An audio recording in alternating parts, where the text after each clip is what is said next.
नमस्कार दोस्तों, आप सभी का study for UPSC PCS channel में स्वागत है। दृष्टि आईएएस एनसीईआरटी एमसीक्यू का अगला वीडियो है ये। इससे पहले के सारे वीडियो आपको हिस्ट्री एनसीईआरटी एमसीक्यू प्लेलिस्ट में आपको मिल जाएगा। वहाँ पर जाके सारे वीडियो देखेंगे आप लोग, और किसी भी एग्ज़ाम की अगर आप तैयारी करते होंगे तो आपको ये उसमें मदद करेगा। बहुत सारे स्टूडेंट रोज़ रोज़ कमेंट करते हैं कि साइंस का एमसीक्यू लगवा दीजिए। सब लगवाएंगे। 3 सब्जेक्ट का मुख्य रूप से हमने रखा है, क्योंकि यही 3 सारे एग्जाम में थोड़ी सी कठिन स्थिति पैदा करते। कौन कौन से हैं वो? एक है हिस्ट्री अपना, दूसरा है साइंस, और तीसरा ज्योग्राफी, जिसमें सबसे पहले हिस्ट्री और ज्योग्राफी कंप्लीट करेंगे। फिर साइंस भी हम लोग साथ साथ में ही लेकर चलेंगे ज्योग्राफी के साथ। इससे क्या होगा कि एग्ज़ाम से पहले आपके सारे जब एनसीईआरटी के एमसीक्यू आप ढंग से लगा लेंगे तो ये रहेगा कि जीएस का सोर्स क्या है, तो वो है एनसीईआरटी, कि उसका जितना फैक्ट है उस पर अपना कब्जा है। उसमें से अगर सवाल पूछा तो एनसीईआरटी से तो सारे एग्जाम में पूछे जाते, तो हम गलत करके नहीं आएंगे। और 6ठी से 12वीं तक के सभी एनसीईआरटी के मैं कंप्लीट करवा रहा हूँ। कई सारे इस बुक में ऐसे सवाल होते हैं जो रिपीट होते हैं, जैसे जो 6ठी में मान लीजिए हड़प्पा का दिया हुआ है, या 8वीं में भी हड़प्पा का दिया हुआ है, तो 6ठी और 8वीं में जो हड़प्पा का सवाल होगा वो कुछ कुछ सवाल एक ही जैसे होते थे, मैं उसको स्किप कर देता हूँ। और जो 8वीं में अलग से सवाल दिया रहता है जो क्लास 6ठी में नहीं कवर किया गया था, उसको मैं आपको करवा देता हूँ। ईमानदारी से बिल्कुल अंत तक कीजिएगा। जितनी ईमानदारी से मैं आपको करवाता हूँ उतनी ही ईमानदारी से आपका भी क्वेश्चन को करना फ़र्ज बनता है। एक और फ़र्ज बनता है आपका कि वीडियो पसंद आता है तो उसको लाइक कर दिए और शेयर कर दिया कीजिए जहाँ भी संभव हो सके। जितने अधिक स्टूडेंट तक पहुँचेगा, चैनल का रीच जितना ज़्यादा बढ़ेगा, जितना ज़्यादा ग्रो होगा चैनल, उतने और भी अच्छे कंटेंट आपको मिलते जाएंगे। अभी तक तो मैं आपसे कोई कॉस्ट नहीं लेता हूँ, फ्री ऑफ कॉस्ट है, PDF भी इसका मिल जाता है आपको। ओके, चलिए शुरू करते हैं। बिना समय को बर्बाद किए हुए, आपका मोबाइल डेटा सीमित रहता है मुझे पता है, तो एक भी मिनट आपका बर्बाद नहीं होगा। पहला सवाल क्या है? सातवाहनों के वंश परिवार के संदर्भ में निम्नलिखित कथनों पर विचार कीजिए। सातवाहनों के बारे में पूछा गया है। आंध्र सातवाहन भी इनको कहा जाता है। इनकी खासियत क्या थी? वर्तमान का दक्षिण भारत में इनका साम्राज्य था, और इनकी खासियत एक और थी कि इन्होंने सीसा का सिक्का चलवाया था। सीसा, वर्तमान सीसा लेड का इन्होंने सिक्का चलवाने वाले प्रमुख शासकों में से एक थे। इनका सैन्य शासन पर आधारित था इनका पूरा साम्राज्य। जैसे गुप्तों का या मौर्यों का क्या था, प्रशासनिक पद जो होते थे वो सिविलियन प्रशासन पर आधारित था, जबकि सातवाहन क्या था? सैन्य शासन पर आधारित एक साम्राज्य था। गौतमीपुत्र सातकर्णी का नाम सुना होगा, यानी कि अपनी माता का नाम अपने नाम से पहले लगाते थे ये लोग। और इन्होंने क्या बताया है कि इनके जो घोड़े हैं वो 2 समुद्र का पानी पीते थे, यानी कि दक्षिण भारत का अगर आप मैप देखेंगे तो क्या है, इधर के समुद्र का और इधर के समुद्र का पूरे क्षेत्र पर कब्जा कर रखा था इन लोगों ने। तो ये सब थोड़े थोड़े फैक्ट आपको पता होने चाहिए। चलिए बढ़ते हैं कि सातकर्णी प्रथम का कलिंग नरेश से युद्ध हुआ था। इसे पश्चिम का स्वामी कहा गया है। गौतमीपुत्र सातकर्णी ने दक्कन में सातवाहनों के राज्य को शक्तिशाली बना दिया। सातवाहन राज्य समृद्धशाली था तथा इसका प्रशासन अच्छा था। अब देखते हैं इसमें से कौन सा कथन सत्य है, ये पूछा गया है आप लोगों से। इसका आंसर क्या हो जाएगा? तीनों के तीनों स्टेटमेंट सही दिए हुए हैं। ओके, ये मौर्योत्तर समय के वंश हैं।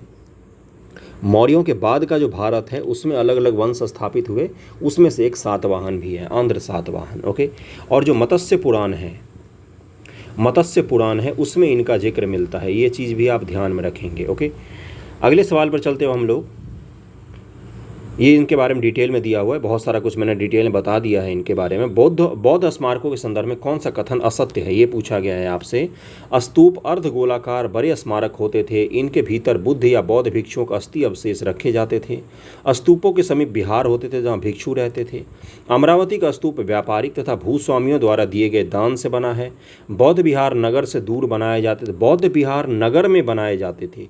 इसका आंसर डी हो जाएगा। डी असत्य दिया हुआ है। कहीं पर भी बौद्ध विहार कहाँ पर बनाया जाता था? नगर। विहार एक्चुअली में होता क्या था? तो यहाँ पर बौद्ध भिक्षुओं के निवास का स्थान था। बौद्ध भिक्षु जहाँ पर निवास करते थे उसको विहार कहा जाता, विहार। और वर्तमान का जो अपना बिहार है, अपना बिहार राज्य, इसका नाम इसी विहारों के कारण पड़ा। बहुत सारे विहार थे उपस्थित बिहार में, इसके कारण बिहार का नाम क्या पड़ गया? बिहार। ओके, अगला सवाल पर चलते हैं हम लोग। कुछ फैक्ट हैं जो अब मैं आपको बता देता हूँ। उससे पहले क्या लिखा हुआ है कि नगरों में व्यापारी, कारीगरों के, सैनियों के नेता मालामाल हो गए। उनके आसपास खर्च करने के लिए अतिरिक्त धन था। उनमें अधिकतर बौद्ध या जैन थे, इसलिए उन्होंने बौद्ध विहारों को धन दान में दिया। यह धन चैत्य मंडप स्तूप की सजावट में लगाया गया। बौद्ध इन चैत्य मंडपों में पूजा पाठ करते थे।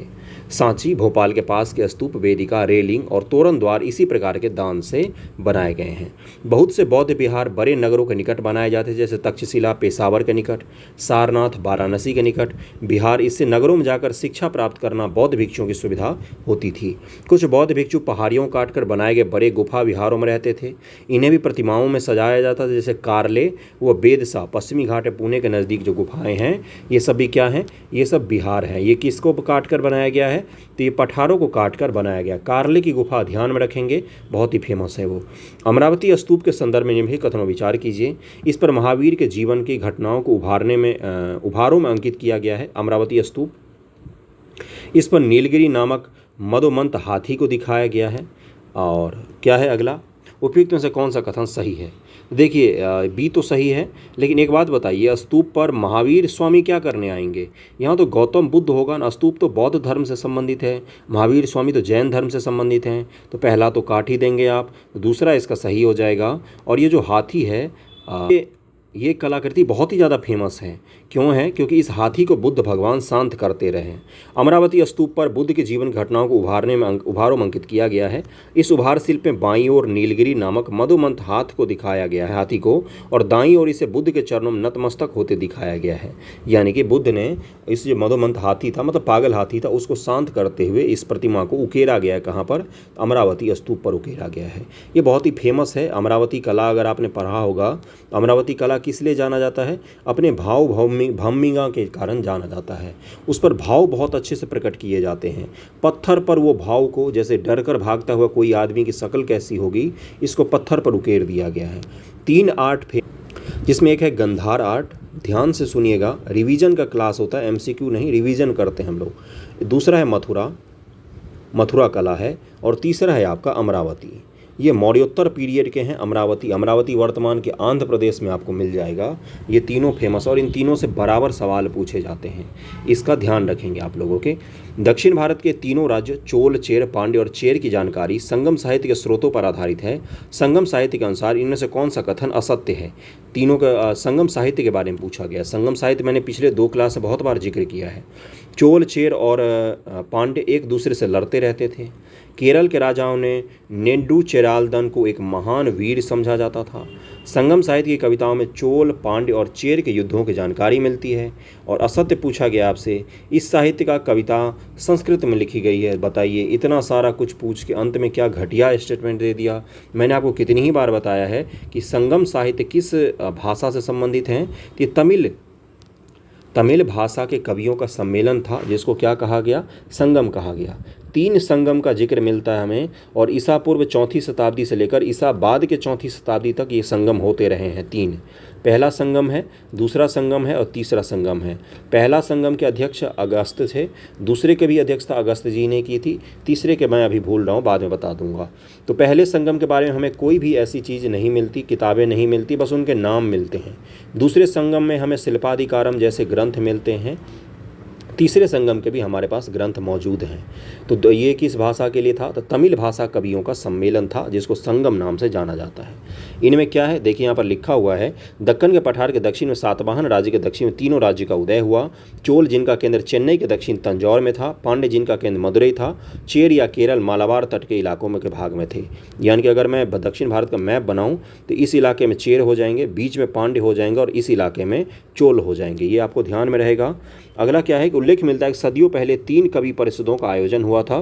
तीसरा कवि परिषद मदुरई में हुआ था। दक्षिण की उन परिषदों में कवि, भाट, चारण एकत्रित हुए और उन्होंने कविताएं रची थी। बाद के परिषद में 2000 कविताओं का संकलन कर उन्हें 8 पुस्तकों में प्रस्तुत किया गया। ये कविताएं आज भी उपलब्ध हैं और यही संगम साहित्य कहलाती हैं। संगम साहित्य का अनेक कविताओं में चोल, चेर, पांड्य के युद्धों के बारे में जानकारी मिलती है। नेडू चेरालदन के बारे में कहा गया है कि उसने कई राज्य जीते थे।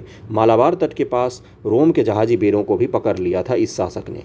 ईसा के प्रारंभिक शताब्दी में भारत तथा रोम के बीच घनिष्ठ व्यापारिक संबंधों की सूचना किस पुरास्थल की खुदाई से मिलती है, तो ये अरिका मेडू है, वर्तमान के पंडिचेरी पुदुचेरी में है।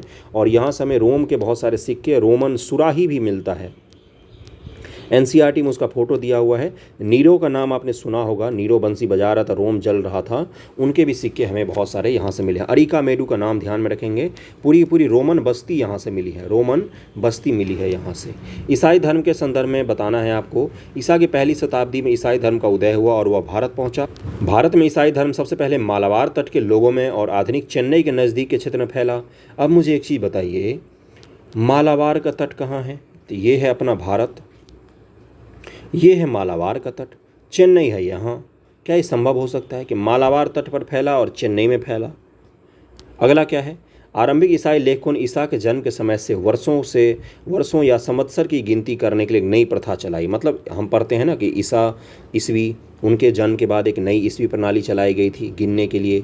बीसी का मतलब क्या होता है? बिफोर क्राइस्ट होता है ना। तो छठे का आंसर क्या हो जाएगा कि इसका एक और 3 स्टेटमेंट सही दिया हुआ है, दूसरा स्टेटमेंट गलत दिया हुआ है, दूसरा स्टेटमेंट गलत और इसका आंसर भी गलत दिया हुआ है, दूसरा स्टेटमेंट गलत दिया हुआ है। ओके, ये आप ध्यान में रखेंगे, दूसरा स्टेटमेंट गलत दिया हुआ है और इसका एक और तीसरा सही है। इसमें आंसर गलत था इसलिए मैंने करेक्ट कर दिया इसको।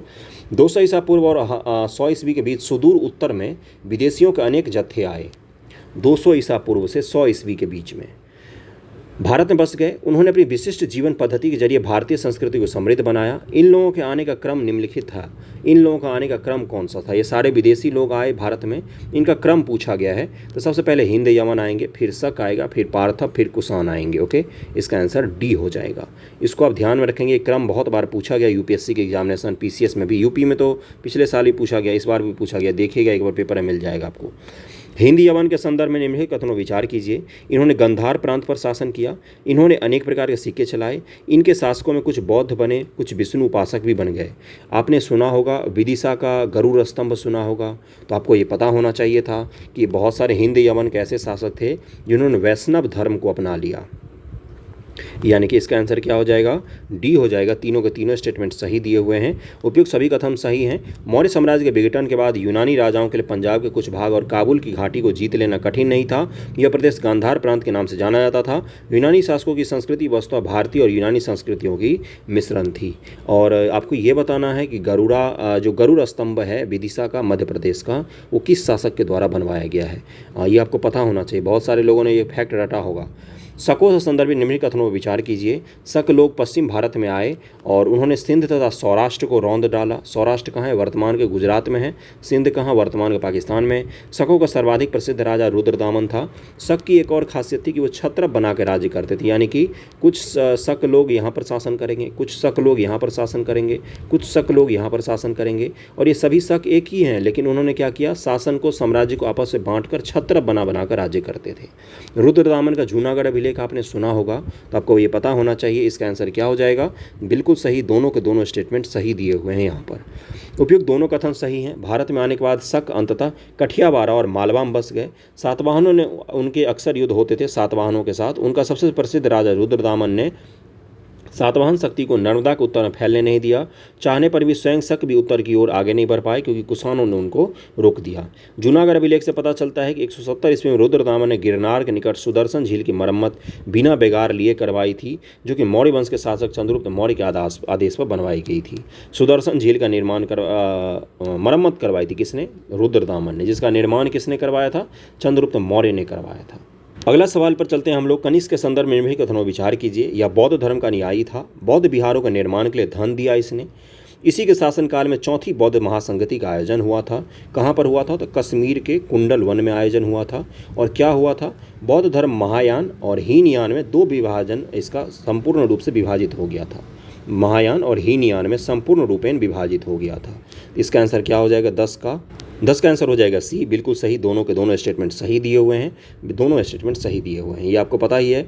मथुरा के संग्रहालय में कनिष्क की एक आदम कद खंडित मूर्ति है। इसमें गठीले बदन का व्यक्ति नजर आता है। वो बौद्ध धर्म का समर्थक था। उसने बौद्ध विहार के निर्माण के लिए धन दिया और उसमें प्रचलित धार्मिक वाद विवाद में उसकी दिलचस्पी थी। गंधार कला शैली एक संश्लेषण है किसका? भारत और यूनानी कला का संश्लेषण है। गंधार कहाँ पर है? वर्तमान में आप देखेंगे तो आपको कहाँ मिलेगा? अफगानिस्तान में है। और ये किसका हिस्सा था? तो ये सिल्क रोड का हिस्सा था। इससे क्या हुआ, सिल्क रोड का हिस्सा था, इस पर व्यापारी आते जाते रहते थे और कुषाण वगैरह का भी शासन था यहाँ पर। तो हुआ क्या, जब इस पर सिल्क रोड के थ्रू कहाँ पर माल पहुँचाया जाता था, तो मिस्र, अलेक्जेंड्रिया और यूनान के प्रांत सब जगह चीन से माल को पहुँचाया जाता था।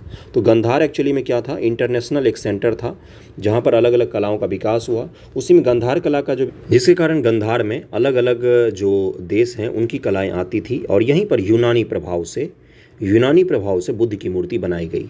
अगर आपने हॉलीवुड की मूवीज़ देखी होगी या देखा होगा, तो अगर आपने देखा होगा कि जो यूनान में मूर्तियां बनाई जाती थी अलग अलग देवताओं के, जैसे हरकुलस का देवता, हरकुलस नाम सुना होगा आपने, मूवी भी आई थी हरकुलिस जिसको कहा जाता है, तो उनके शकल से मिलते जुलते बुद्ध की मूर्तियाँ बनाई गई। जैसे बुद्ध भगवान को बिल्कुल लंबा चौड़ा घुंघराले बाल आपने देखे होंगे, बुद्ध भगवान के सर पे बने रहते हैं और खूब चौड़ी छाती और वस्त्र उनके कंधे पर ऐसे डला हुआ रहता है। वो किसका उदाहरण होता है, तो गंधार शैली का उदाहरण होता है। वहीं मथुरा कला एक डेवलप हुआ जो संपूर्ण रूपेण क्या है, भारतीय कला है। इसमें बुद्ध भगवान को एक तपस्वी के भेष में दिखाया गया है और उनको अगर आप गंधार शैली में दिखेंगे तो आपको एक राजा के जैसे दिखेंगे। पैर में बड़े बड़े बूट भी पहनाए जाते हैं कई सारे हैं उनके मूर्तियों में। तो ये क्या है, ये दोनों में मूल अंतर है, इसको आप ध्यान में रखेंगे। इसमें मथुरा कला में बुद्ध भगवान आपको कमज़ोर और तपस्वी के भेष में दिखते हुए मिलेंगे। तो इसका आंसर क्या हो जाएगा, डी हो जाएगा। इसको आप ध्यान में रखेंगे, दोनों में अंतर भी पूछ लिया जाता है। बौद्ध धर्म के संदर्भ में निम्नलिखित कथन पर विचार कीजिए। बोधिसत्व उन त्यागी पुरुषों को कहा जाता है जो इस धरती पर बुद्ध से पहले पैदा हुए थे। महायान संप्रदाय में अनेक प्रकार के अनुष्ठानों का प्रचलन था और बोधिसत्व की पूजा की जाती थी। तो इसका आंसर क्या हो जाएगा, सी हो जाएगा। दोनों के दोनों स्टेटमेंट सही दिए हुए हैं। उपयुक्त दोनों कथन सही है। जातक कथाओं में, जातक ग्रंथों में, जातक है क्या, बुद्ध भगवान को जब ज्ञान की प्राप्ति हुई तो उनके पूर्व जन्म की कहानियों को दरअसल में जातक कथा का नाम दे दिया गया है। तो जातक ग्रंथों बोधिसत्वों के बारे में अनेक कथाएं हैं। इस समय तक बौद्ध धर्म में काफ़ी परिवर्तन हो गया था। अब यह वह सरल धर्म नहीं रहा था जिसकी स्थापना बुद्ध ने किया था। बौद्ध संप्रदाय अब दो भागों में बंट गया था, महायान और हीनयान।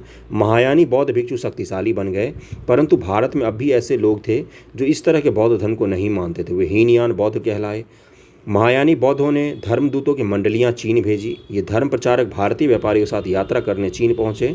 इस तरह जल्दी ही मध्य एशिया और चीन में बौद्ध धर्म भी फैलने लग गया था। ओके, गुप्त काल से जुड़े हुए अब कुछ सवाल हैं और हम लोग छठी का एनसीईआरटी कंप्लीट कर लेंगे, सातवीं और आठवीं का शुरू हो जाएगा।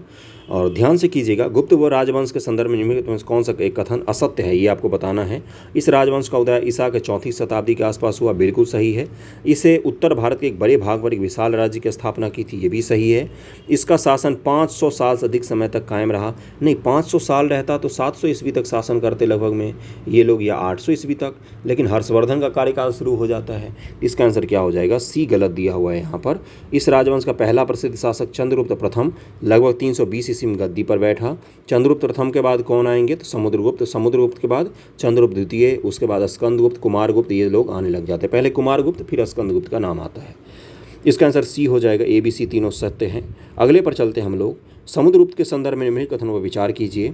इलाहाबाद अभिलेख से समुद्रगुप्त के बारे में तथा इसके विजय के बारे में जानकारी मिलती है। समुद्रगुप्त राजा बनने के पश्चात दिग्विजय के लिए निकला। समुद्रगुप्त को वीणा बजाते हुए गुप्तकालीन सिक्कों पर दर्शाया गया है। आपको पता करना है कि इनमें से कौन से स्टेटमेंट सत्य दिए हुए हैं। इसका आंसर क्या हो जाएगा, तीनों के तीनों स्टेटमेंट सही दिए हुए हैं। उपयुक्त सभी कथन सत्य हैं। इलाहाबाद अभिलेख की रचना समुद्रगुप्त के दरबारी कवि हरिसेन ने की थी, ये मैंने कल भी बताया था। यह अभिलेख इलाहाबाद के किले में खड़ा है। ऐतिहासिक दृष्टि से इस स्तंभ का बड़ा महत्व है। सबसे पहले सम्राट अशोक ने इस स्तंभ पर अपना एक लेख खुदवाया। बाद में समुद्रगुप्त से संबंधित लेख भी इसी स्तंभ पर खोदा गया है। समुद्रगुप्त ने अपने लंबे अभियान में बहुत सारे राजाओं को हराया और वर्तमान के तमिलनाडु तक चला गया था। उड़ीसा और आंध्र तमिलनाडु के राजाओं से भी युद्ध किया था और इनको विवश किया था कि ये कर जमा करेंगे किसको, समुद्रगुप्त को। ओके, ये चीज़ क्लियर है। अगले पर चलते हैं, अगले सवाल पर। ये तो आपको आसान था। चंद्रगुप्त द्वितीय के बारे में निम्नलिखित कथनों विचार कीजिए। चंद्रगुप्त द्वितीय के बारे में बोला गया है, जो इनको क्या कहा जाता है, विक्रमादित्य। विक्रमादित्य कहा जाता है। विक्रमादित्य बहुत सारे राजाओं की संज्ञा दी गई है भारत के इतिहास में, जो नैतिक रूप से और धार्मिक रूप से और सैन्य रूप से, राजनीतिक रूप से सबसे सबल राजा होते थे, न्यायप्रिय राजा होते थे, उनको ये संज्ञा दी जाती थी। वह समुद्रगुप्त का पुत्र था जो विक्रमादित्य के नाम से प्रसिद्ध हुआ। इसने पश्चिम भारत में गुप्तों को परेशान करने वाले शकों पर चढ़ाई करके विजय प्राप्त की। विद्या और कलाओं के संरक्षक के रूप में इसे सबसे अधिक स्मरण किया जाता है। इसका आंसर क्या हो जाएगा? तीनों के तीनों स्टेटमेंट सही दिए हुए हैं। जितने भी आप फेमस राइटर के नाम पढ़ते हैं, चाहे वो कालिदास हों, चाहे बाराहमीर हों, चाहे वो हरिसेन, जो अमर सिंह हैं वो हैं, बहुत सारे कवि और बहुत सारे विज्ञान और ज्ञान को समझने वाले लोग, ज्योतिष के लोग, रासायन को समझने वाले लोग इनके दरबार में रहते थे। ओके, ये चीज़ क्लियर हो गया होगा। चीनी यात्री आर्यभट्ट जी भी इन्हीं के दरबार में रहते थे। चीनी यात्री फाहियान के संदर्भ में आपको बताना है, वह 399 ईस्वी में चीन से रवाना हुआ और गोबी मरुस्थल तथा मध्य एशिया को पार करने के बाद भारत पहुंचा। चीन यहाँ पर है, तो अगर भारत ये है तो गोबी मरुस्थल इस इलाके में, इस पूरे इलाके से ऐसे करके फाहियान भारत आया था। ओके, उसने बौद्ध ग्रंथ का अध्ययन किया और अपने साथ चीन ले जाने के लिए पुस्तकें इकट्ठी की। चीन वापस लौटने पर उसने अपनी भारत यात्रा के बारे में ग्रंथ लिखा। तो चौथे का आंसर क्या हो जाएगा? डी, तीनों के तीनों स्टेटमेंट सही दिया हुआ है। फाहियान ने लिखा है कि अलग अलग विचार होने के बावजूद बौद्ध और ब्राह्मण आपस में शांति से रहते थे। उसने भारत की धन दौलत और समृद्धि की भूरी भूरी प्रशंसा की है। इसके अनुसार लोग कानून का पालन करने वाले और ईमानदार थे। कानून नरम थे, दंड भी कठोर नहीं था। समाज जातियों में बटा था। अधिकतर जातियाँ आपस में मेलजोल के साथ रहती थीं। ये किसने कहा है? फाहियान ने कहा है। फाहियान के अनुसार अधिकतर लोग शाकाहारी थे, परंतु इस काल में अन्य स्रोतों से जानकारी मिलती है कि कुछ लोग मांस भी खाते थे। आज भी ऐसा होता है, कुछ लोग वेजिटेरियन होते हैं, कुछ लोग नॉन वेजिटेरियन होते। ओके, अगला सवाल क्या है? गुप्तकालीन व्यापार केंद्रों या बंदरगाह के संदर्भ में निम्नलिखित कथनों पर विचार कीजिए। ताम्रलिप्ति बंदरगाह से दक्षिण पूर्वी एशिया के देशों के साथ सबसे ज़्यादा व्यापार होता था। ताम्रलिप्ति बंदरगाह से दक्षिण पूर्व एशिया।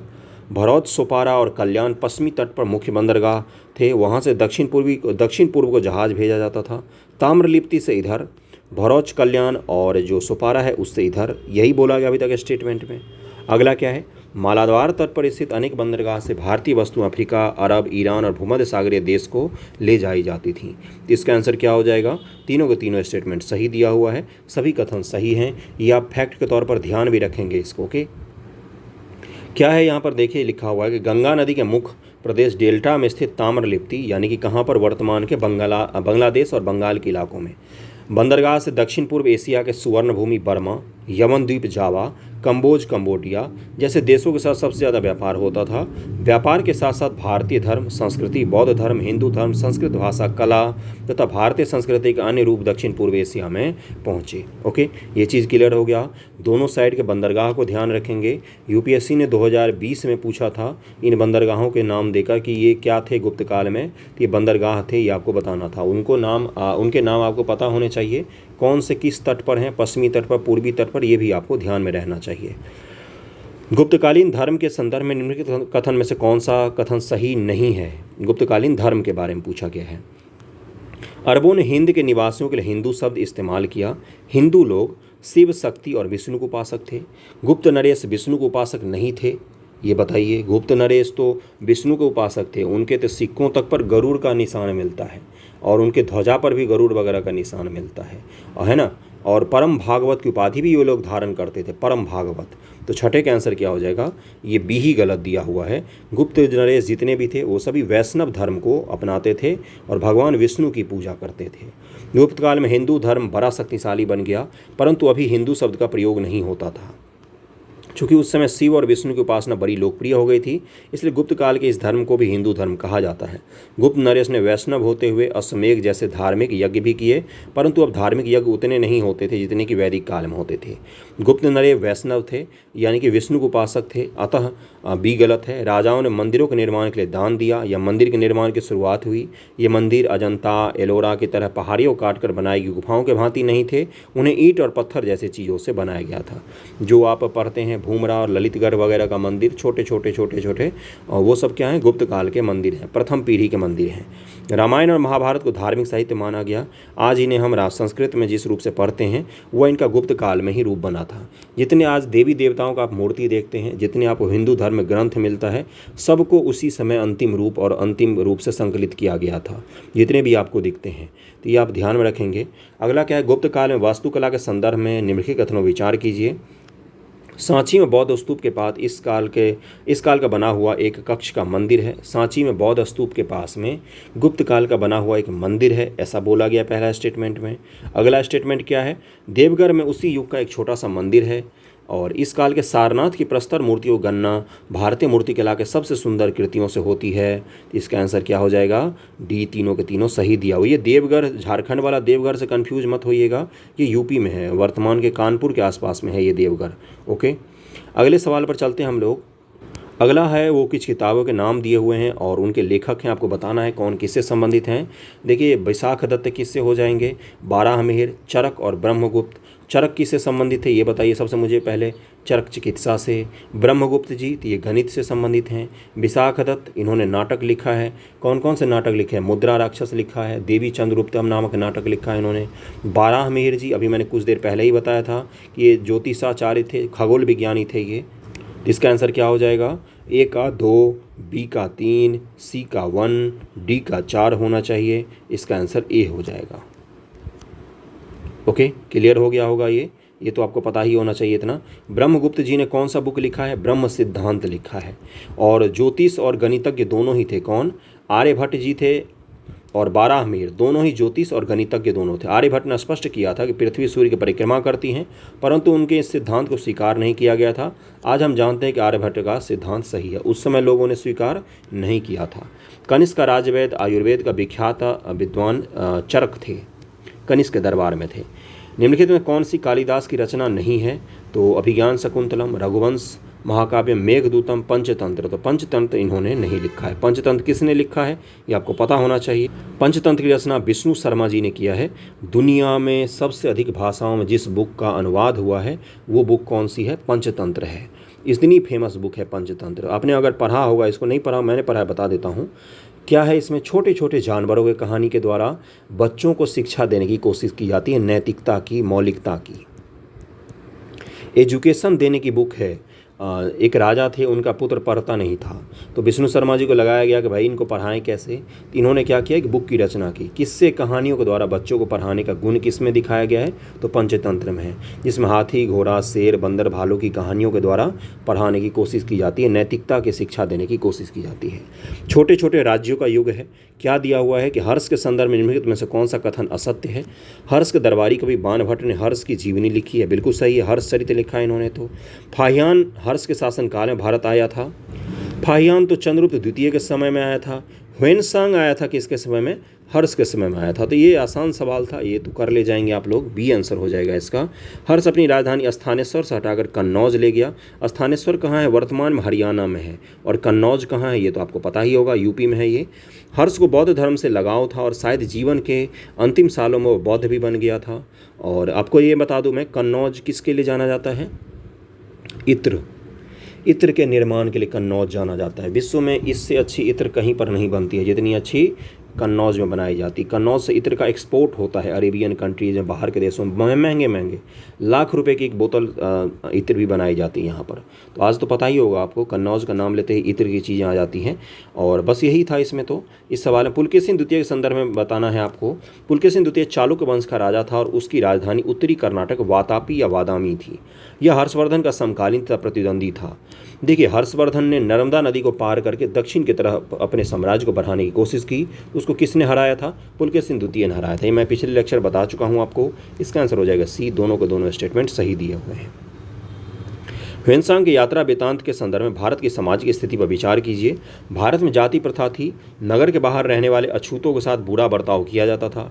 भारत के लोग गर्म मिजाज के थे, उन्हें जल्दी गुस्सा आता था, परंतु वे ईमानदार होते थे। ह्वेनसांग ने वर्णन किया। ये एनसीईआरटी से उठाया गया है। इस तरह के सवाल अगर आपको लग रहा होगा कि इस तरह का नहीं पूछेगा, तो एनसीईआरटी का फैक्ट है, ये कभी भी पूछा जा सकता है। तो इसका आंसर क्या हो जाएगा? इसका आंसर हो जाएगा सी, दोनों के दोनों स्टेटमेंट सही दिए हुए हैं यहाँ पर। ओके, देखिए क्या है दिया हुआ है? सी ही दिया हुआ है, दोनों के दोनों स्टेटमेंट सही दिया हुआ है। अपराधियों की संख्या बड़ी नहीं थी, मृत्युदंड नहीं दिया जाता था, आजीवन कारावास ही सबसे कठोर दंड था, ये बताया गया है ह्वेनसांग के द्वारा। जरथुस्त्र धर्म के बारे में निम्नलिखित में से कौन सा कथन असत्य है? जरथुस्त्र धर्म का उपदेश 600 ईसा पूर्व के कुछ पहले जरथुस्त्र ने दिया था। ईरान के महान हखमनी सम्राट जरथुस्त्र धर्म के अनुयायी थे। जरथुस्त्रियों की पवित्र पुस्तक का नाम कुरान है। कुरान तो इस्लाम की पवित्र पुस्तक है, पैगंबर मोहम्मद जी के द्वारा लिखित है, तो इसका आंसर क्या हो जाएगा? सी हो जाएगा। पुलकेशिन द्वितीय ने ईरान के राजा खुसरो द्वितीय के पास एक दूत मंडली भेजा।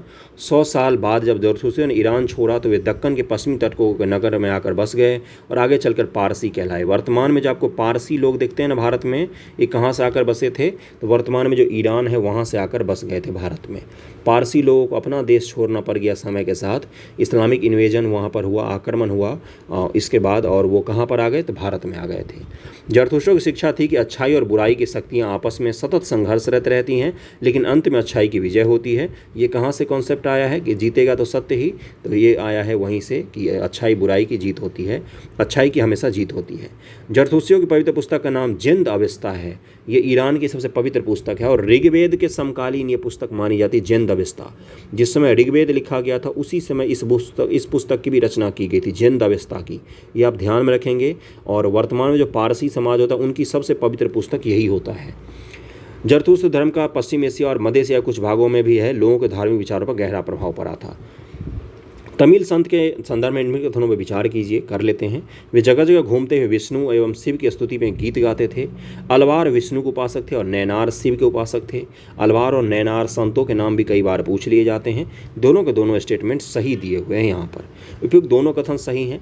पल्लव शासन काल में, पल्लवों के शासन काल में, कल मैंने की कहानी बताई थी, मामल्लपुरम इनकी राजधानी थी। मामल्ला ने बसाया था, जिसको पुलकेशिन द्वितीय का जो साम्राज्य था, पुलकेशिन द्वितीय को हराया था मामल्ला ने और अपने साम्राज्य की स्थापना भी सुदृढ़ तरीके से की थी। भारत में एक ऐसा जन समुदाय था जिसका विश्वास था कि धर्म ईश्वर विष्णु या शिव की व्यक्तिगत उपासना का मामला है। यह विचारधारा भक्ति कहलाई। ईश्वर की जो क्या बोलते, उपासना का जो विचारधारा है इसी को भक्ति कहा गया। भक्ति का मतलब ईश्वर के गुण गाना बैठकर। इसमें कई जातियों के लोग शामिल हैं, बहुत से तो कारीगर और किसान थे। ये लोग बीच बीच में कांचीपुरम में एकत्र होते थे, वहाँ उत्सवों के अवसर पर गीत भजन गाते थे। ये गीत जनसाधारण की तमिल भाषा में लिखे गए हैं।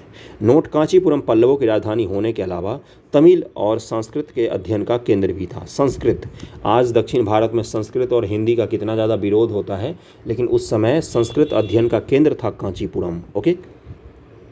पल्लव राजाओं के शासनकाल के दौरान निर्मित मंदिरों के संदर्भ में आपको बताना है। ये कल मैंने चर्चा की थी, आज उसका सवाल आ गया है। और आपको बताऊं, पल्लवों के मंदिर निर्माण से जुड़ा हुआ सवाल यूपीएससी यूपीपीसीएस पूछ चुका है, बीपीएससी से बचा हुआ है, उसका नज़र जाने ही वाला है इस पर। महाबलीपुरम का रथ मंदिर कुछ विशाल चट्टानों को काटकर बनाया गया है, जबकि कांचीपुरम का मंदिर प्रस्तर खंडों से बनाया गया है।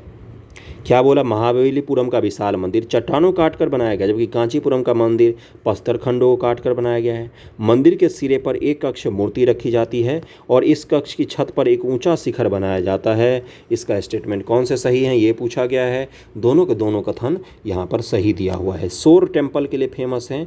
और एकाश मंदिर का मतलब क्या होता है? एक पत्थर का बड़ा सा शिला ले लिया, उसको छेनी हथौड़ी से काट काट के उसको मंदिर का स्वरूप, मूर्ति का स्वरूप दे दिया गया। कितना कठिन काम होता होगा सोचिए। और ऊपर से काटना कई बार तो शुरू करते थे, यहाँ से काटना शुरू किया और नीचे नीचे नीचे मंदिर ढालते चले गए। कितनी कमाल की कारीगरी थी। उपयुक्त दोनों कथन सही हैं। पल्लव राजाओं ने अनेक मंदिर बनाए, बाद में मंदिर लोगों के जमाव के स्थल बन गए। शाम के समय ग्रामवासी मंदिर के प्रांगण में आकर बैठते थे। आज भी तो यही होता है। मंदिर सिर्फ मंदिर नहीं होता है, एक तरह से सामाजिक स्वरूप ग्रहण कर लेता है धीरे धीरे, आर्थिकता को भी बढ़ावा देता है उस क्षेत्र में। कई जगह तो राजनीति का भी अड्डा बन जाता है। भारत और संसार, थोड़े सब यही 3-4 सवाल हैं, आखिरी पेज है, उसके बाद आपका वीडियो समाप्त हो जाएगा। क्या है? अंकोर वाट और बोरोबुदुर के मंदिर। अंकोर वाट दुनिया का अब तक का सबसे बड़ा मंदिर है, लेकिन ये भारत में नहीं है, कंबोडिया नामक देश में है। दक्षिण पूर्व एशिया में ये देश है, वहाँ पर ये विष्णु भगवान का मंदिर है। शैलेंद्र शासकों के द्वारा निर्मित था ये। शैलेंद्र शासक, हिंदुइज्म का पहुँच कहाँ तक है उसके भी गवाही देता है ये मंदिर। और बोरोबुदुर के मंदिर के बारे में बताना है। कंबोडिया में अंकोर वाट के नज़दीक बयान में भव्य बौद्ध स्तूप का निर्माण हुआ। जावा में बोरोबुदुर आज भी उस क्षेत्र का सबसे भव्य बौद्ध मंदिर है। तो इसका आंसर क्या हो जाएगा? इसका आंसर हो जाएगा सी, दोनों सही दिया हुआ है। उपयुक्त दोनों कथन सही हैं। सबसे पहले भारत के संबंध बर्मा, जिसको क्या कहा जाता था उस समय? स्वर्ण भूमि, मलाया, कंबोडिया, कंबोज, जावा यवद्वीप से स्थापित हुआ। इन देशों में भारतीय मंदिर की तरह भव्य मंदिरों का निर्माण हुआ, जैसे कंबोडिया में अंकोर वाट का मंदिर। कंबोडिया में अंकोर वाट के नज़दीक में ही बयान भव्य बौद्ध स्तूप का निर्माण हुआ है। बौद्ध धर्म का प्रभाव बढ़ने से थाईलैंड और बर्मा ने भी बौद्ध धर्म अपना लिया। इन देशों के मंदिरों में तथा मूर्ति कला व चित्र कला में भारतीय बौद्ध कला भी में काफ़ी समानता है। और आपको बता दूं कि जितना अच्छा रामलीला इंडोनेशिया के लोग करते हैं, जबकि इंडोनेशिया दुनिया के सबसे बड़ी मुस्लिम आबादी वाली देश है, जितना अच्छा रामलीला इंडोनेशिया में किया जाता है उतना अच्छा रामलीला भारत में भी नहीं होता है। रामलीला और रामायण का पाठ करना वहाँ के घर घर की कहानी होती है। राम भगवान को सिर्फ हम ही नहीं पूजते हैं। ये मैं धार्मिक चीज़ें नहीं बता रहा हूँ, मैं आपको इतिहास पढ़ा रहा हूँ। अगले सवाल पर चलते हैं। अगला सवाल यहाँ से कट गया है, ये तो कट ही गया। ये इस सवाल पर आ जाते हैं हम लोग। पैगंबर मोहम्मद के संदर्भ में निम्नलिखित में से कौन सा कथन असत्य है? इनका जन्म ईसा की 6वीं शताब्दी के अंत में अरब में हुआ था, ये तो सत्य है। इन्होंने एक नए धर्म इस्लाम का प्रवर्तन किया, ये भी सत्य है। मुस्लिम संवत हिजरी 622 से प्रारंभ हुआ, ये भी सत्य है। इनकी मृत्यु 832 इनकी मृत्यु जल्दी हो गई थी। महान लोगों की मृत्यु जल्दी हो जाती है। ईसा की 6वीं शताब्दी के अंत में अरब में एक बालक का जन्म हुआ, जिसने आगे जाकर न केवल अरब बल्कि एशिया और अफ्रीका के अनेक भागों का इतिहास ही बदल डाला। वह थे पैगंबर मोहम्मद, एक नए धर्म इस्लाम के प्रवर्तक थे। हजरत शब्द लगाते हैं लोग सम्मान में इनके नाम में। हजरत मोहम्मद का कहना था कि ईश्वर, जिन्हें अल्लाह कहते हैं, केवल एक हैं और वह खुद उनके पैगंबर हैं। जिन लोगों ने यह बात मान ली वे मुस्लिम कहलाए और उनका धर्म इस्लाम कहलाया। मक्का के लोगों को जब नए धर्म के बारे में जानकारी मिली तो उन्होंने उनको जान से मारने की धमकी दी, इसलिए वे मदीना चले गए। यह 622 की घटना है। जब उन्होंने मक्का से मदीना की यात्रा की तो ये 622 ईस्वी की घटना है और इसको मुस्लिम संवत में हिजरी वर्ष कहा जाता है। 3 वर्ष हैं। 612 इस्लाम धर्म का जन्म, 622 उनको छोड़कर जाना पड़ा और 632 में उनकी मृत्यु हो जाती है। ये 3 ईस्वी कल भी मैंने बताया था इस्लाम धर्म में पवित्र माना जाता है और टर्निंग पॉइंट है। मुस्लिम संवत हिजरी उसी वर्ष से आरंभ होता है। अंत में मक्का के लोग भी नए धर्म में दीक्षित हो गए। वर्तमान का जहाँ पर मक्का है वहाँ पर मंदिर हुआ करता था। हिंदुइज्म का मंदिर नहीं था। उस इलाके में बहुत सारे ऐसे कबीलाई समाज थे, अलग अलग समाज थे जो मूर्ति पूजक थे, मूर्ति की पूजा करते थे। उन्हीं सबको समाप्त कर दिया गया। इस्लाम धर्म जब आया तो उसने मूर्ति पूजा को वहाँ पर प्रतिबंधित करने की कोशिश की। एक नई विचारधारा, नए धर्म का जन्म हुआ। ओके, अगला क्या है कि अंत में मक्का के लोग भी नए धर्म में दीक्षित हुए। पैगंबर मोहम्मद जी की मृत्यु 632 ईस्वी में हुई, अतः कथन डी गलत है। उसके बाद इस्लाम का तेज़ी से प्रसार हुआ। 1 शताब्दी के अंदर ही अरब के सेना एक बड़े भूभाग को जीत लिया।